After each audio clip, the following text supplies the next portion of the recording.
حضرت یونس علیہ السلام کا مزار شہید کیا گیا تو اندر سے اللہ کی نشانی کا ظہور۔ حضرت یونس علیہ السلام ایک عظیم اور کریم نبی تھے۔ ان کا قصہ قرآن پاک میں ایک انوکھا قصہ ہے۔ حضرت یونس علیہ السلام کا زمانہ 860 سے 784 قبل مسیح کے درمیان بتایا جاتا ہے۔ حضرت یونس علیہ السلام کے والد کا نام متی تھا اور یہ سیدنا ابراہیم علیہ السلام کی نسل سے تھے، لہٰذا یہ اسرائیلی نبی تھے۔ حضرت یونس علیہ السلام کا ذکر قرآن کریم کی 6 سورتوں میں ہے: سورہ نساء، سورہ الانعام، سورہ یونس، سورہ صافات، سورہ الانبیاء اور سورہ القلم۔ ان سے پہلی 4 سورتوں میں یونس علیہ السلام کا نام مذکور ہے اور آخری 2 سورتوں میں ذوالنون اور صاحب الحوت یعنی مچھلی والا کہہ کر پکارا گیا ہے۔ اب ہم آپ کو ایک عجیب و غریب واقعے کے بارے میں بتاتے ہیں۔ جب عراق میں داعش نے حضرت یونس علیہ السلام کا مزار شہید کر دیا تو نیچے سے کیا نکلا، دیکھ کر پوری دنیا کی آنکھیں کھلی کی کھلی رہ گئیں۔ جب شدت پسند تنظیم داعش نے 2014 میں عراق کے شہر موصل پر قبضہ کیا تو وہاں موجود حضرت یونس علیہ السلام کے مزار کو بھی بم دھماکوں سے نقصان پہنچایا۔ اب عراقی فوج کی طرف سے موصل کو داعش کے قبضے سے چھڑانے کے بعد جب ماہرین آثار قدیمہ مزار میں گئے تو عمارت کے نیچے سے ایسی چیز دریافت ہو گئی جس کو دیکھ کر پوری دنیا کی آنکھیں کھلی کی کھلی رہ گئیں۔ میل آن لائن کی رپورٹ کے مطابق مزار کے نیچے 2600 سال قدیم عمارات موجود تھیں جن کے متعلق ماہرین آثار قدیمہ کو اس سے قبل کوئی علم نہیں تھا۔ ان عمارات کے متعلق ماہرین نے خیال ظاہر کیا تھا یہ قدیم بادشاہ اسرخدون کا محل ہے۔ رپورٹ کے مطابق مزار کے نیچے محل کے علاوہ کئی سرنگیں بھی موجود ہیں جن میں سنگ مرمر سے بنی کئی اشیاء برآمد ہوئی ہیں جن میں کئی تختیاں بھی شامل ہیں۔ ان تختیوں پر مختلف عبارات تحریر ہیں۔ ان میں سے ایک پر اسرخدون کو دنیا کا بادشاہ کہا گیا ہے جبکہ باقی تختیوں پر لکھی تحریر سے اس کے خاندان کی تاریخ کا پتہ چلتا ہے۔ یہ تمام اشیاء 672 عیسوی قبل مسیح کی ہیں۔ مزار کے نیچے دریافت ہونے والی عمارتوں کی دیواروں پر نقش و نگار بنے ہوئے ہیں جس سے اس قدیم تہذیب کے طرز تعمیر کا اندازہ ہوتا ہے۔ واضح رہے کہ یہ مزار ابتدائی طور پر 1852 عیسوی میں دریافت ہوا تھا جب موصل کے گورنر نے کھدائی کروائی تھی۔ اس کے بعد 1950 میں عراقی محکمہ آثار قدیمہ نے اس پر تحقیق شروع کی، تاہم وہ آج تک ان زیر زمین عمارتوں اور سرنگوں تک نہیں پہنچ سکا۔ سامعین کرام، جب حضرت یونس علیہ السلام کی عمر مبارک 28 سال تھی تو اللہ تعالیٰ نے انہیں منصب نبوت سے سرفراز کیا۔ ان کو آشوریوں کی ہدایت کے لیے عراق بھیجا۔ یہ کافر اور مشرک لوگ تھے۔ اس قوم کا مرکز اس وقت نینوا تھا جس کے وسیع کھنڈرات آج بھی دریائے دجلہ کے مشرقی کنارے پر آباد موصل شہر کے عین مطابق پائے جاتے ہیں۔ حضرت یونس علیہ السلام نے آشوریوں کو وحدہ لا شریک کی دعوت دی۔ انہوں نے حضرت یونس علیہ السلام کو جھٹلایا اور بتوں کی پرستش کرنے سے انکار کر دیا اور ایسے کفر پر ڈٹے رہے۔ پھر انہوں نے یونس علیہ السلام پر ظلم و ستم شروع کر دیا، انہیں دھمکیاں دی گئیں اور دعوت حق کا مذاق اڑایا۔ تب مسلسل یونس علیہ السلام ان کی مخالفت سے متاثر ہو کر قوم سے خفا ہو گئے اور ان کو 3 دن میں آنے والے دردناک عذاب الہی کی بد دعا دی۔ پھر تیسرا دن آنے سے پہلے ہی آدھی رات کو بستی سے نکل گئے۔ دن کے وقت جب عذاب قوم کے شہر پر پہنچ گیا تو انہوں نے حضرت یونس علیہ السلام کو تلاش کیا مگر وہ نہ ملے۔ حضرت یونس علیہ السلام کا اپنی قوم سے ناراض ہو کر چلے جانا ہجرت تھی مگر انہیں اس کا حکم نہیں دیا گیا تھا۔ وہ عذاب کی اطلاع دینے کے بعد اللہ کی اجازت کے بغیر اپنا علاقہ چھوڑ کر چلے گئے تھے۔ آثار عذاب دیکھ کر جب آشوریوں نے توبہ و استغفار کی تو اللہ نے انہیں معاف کر دیا۔ قرآن مجید میں اللہ کے دستور کے جو اصول بیان کیے گئے ہیں ان میں ایک یہ بھی ہے کہ اللہ تعالیٰ کسی قوم کو اس وقت تک عذاب نہیں دیتا جب تک وہ اپنی حجت پوری نہیں کر لیتا۔ پس کب نبی نے اس قول کو مہلت کے آخری لمحے تک نصیحت کا سلسلہ جاری نہ رکھا اور اللہ کے مقرر کردہ وقت سے پہلے وہ خود ہی ہجرت کر گئے تو اللہ تعالیٰ کے انصاف نے اس قوم کو عذاب دینا گوارا نہ کیا کیونکہ ان پر تمام حجت کی شرائط پوری نہ ہوئی تھی اور انہیں معاف فرما دیا۔ حضرت یونس علیہ السلام فرات کے کنارے پہنچے تو ایک کشتی پر مسافروں کو بھرا ہوا پایا۔ حضرت یونس علیہ السلام کشتی میں سوار ہوئے اور کشتی نے لنگر اٹھایا۔ پورے دن میں کشتی سمندر میں سکون سے چلتی رہی۔ اچانک اونچی اونچی لہریں اٹھنے لگیں۔ لوگوں نے اپنا ساز و سامان سمندر میں پھینک دیا کہ کشتی کا بوجھ کم ہو جائے، लेकिन कश्ती का बोझ फिर भी कम न हुआ। जब कश्ती डगमगाने लगी तो कश्ती के गर्क होने का यकीन होने लगा।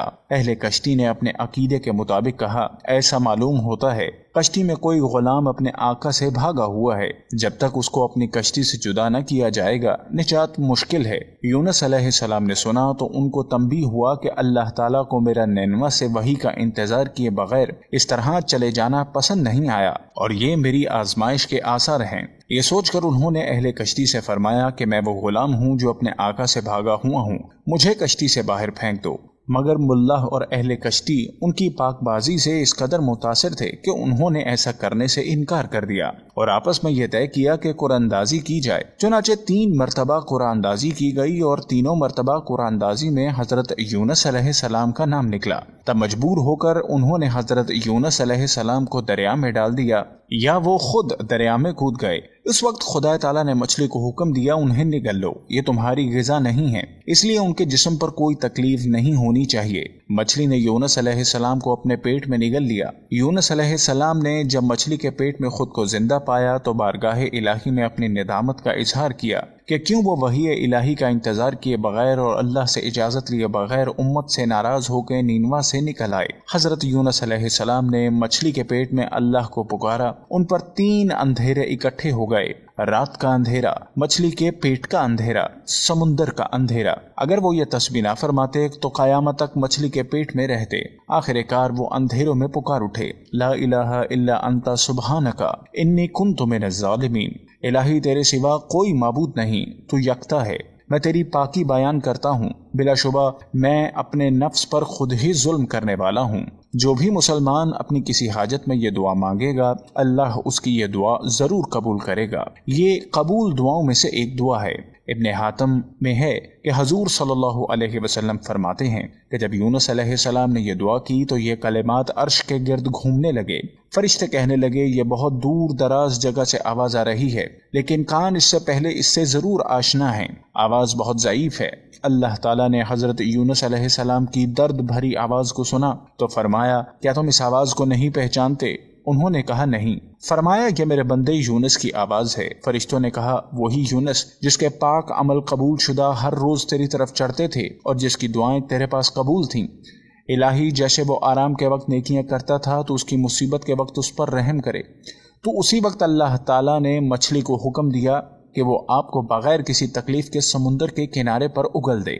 रवायत में आता है कि यूनुस अलैहिस्सलाम मछली के पेट में 3 दिन 7 दिन 40 दिन या चंद घंटे तस्बीह करते रहे। चुनाचे मछली ने अल्लाह के हुक्म से समुंदर के किनारे पर उगल दिया। हजरत अब्दुल्ला बिन मसूद रजी अल्लाह ताला अन्हो फरमाते हैं, मछली के पेट में रहने की वजह से उनका जिस्म ऐसा हो गया था जैसे परिंदे का पैदा शुदा बच्चा जिसका जिस्म नर्म होता है और जिस्म पर बाल तक नहीं थे।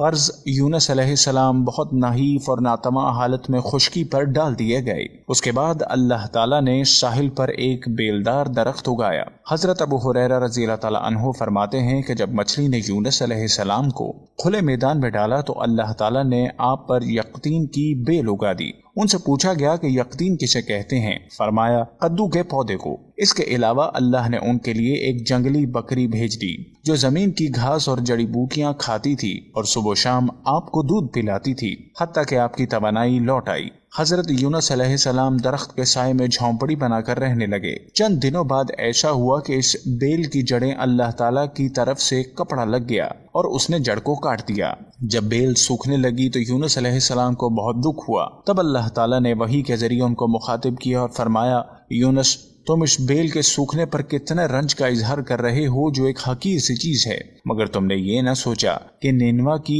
1 लाख से ज्यादा आबादी जिसमें इंसान बस रहे हैं और उनके अलावा जानदार भी आबाद हैं, उनको बर्बाद और हलाक कर देने में क्या हमको कोई नागवारी नहीं होगी? और क्या हमने उनके लिए उनसे ज्यादा शफीक और मेहरबान नहीं है? जितना तुझको इस बेल से उनस है तो तुम वही का इंतजार किए बगैर कौम को बद्दुआ करके उनके दरमियान से निकल आए। एक नबी की शान के नजदीक ये नामुनासिब था कि वो कौम के हक में अजाब की बद्दुआ करते और उनसे नफरत करके जुदा हो जाने में उजलत कर ले और वही का इंतजार भी न करे। यूनुस अलैहिस्सलाम की बस्ती छोड़ देने के बाद नैनवा के लोगों को यकीन हो गया कि वो जरूर खुदा के सच्चे पैगंबर हैं और अब हलाकत यकीनी है। तभी यूनुस अलैहिस्सलाम अलैहिस्सलाम हमसे जुदा हो गए।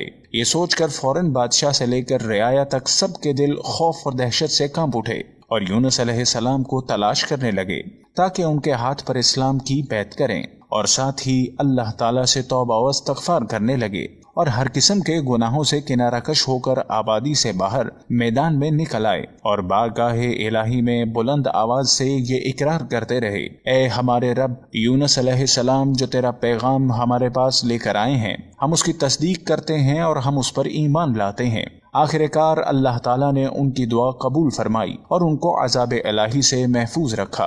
बहरहाल यूनुस अलैहिस्सलाम को अल्लाह पाक ने सेहत और तंदुरुस्ती देकर अब दोबारा नीनवा जाने का हुक्म दिया कि कौम में रहकर उनकी रहनुमाई फरमाई जाए। चुनाचे हजरत यूनुस अलैहिस्सलाम नीनवा वापस तशरीफ ले गए। कौम के लोगों ने जब उन्हें देखा तो खुशी का इजहार किया।